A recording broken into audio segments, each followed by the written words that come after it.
අංගුලිමාල මහරහතන් වහන්සේගේ නම සිහි කළ පමණින් මේ අමනුෂ්‍ය ලෝක තැති ගන්නවා.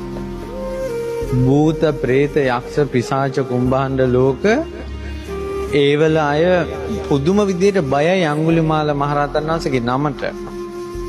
කුස උපන් දරුවන්ට බිහි වෙන කල අන්තරාවක් වෙන්නේ අංගුලිමාල මහරහතන් වහන්සේ නිතර සිහි කළොත්. ඔය සමහර අයට මේ ප්‍රශ්න තියෙනවා බඩට එන දරුවෝ ගබ්සා වෙනවා නිතර. ඔවා කර්ම ශක්ති. අංගුලිමාල මුනිදුන් නිතර සිහි කරන්න. අංගුලිමාල මහරහතන් වහන්සේගේ ගුණ නිතර සිහි කරන්න. සොත්තිනා ගබ්බ උට්ඨානං යංච සාදේති තංකනේ. කුසදරුව අම්මා කෙනෙකු අංගුලිමාල මහරහතන් වහන්සේ සිහි කළොත් ඒ අම්මගේ සියලු දුක් නැති වෙලා යනවා.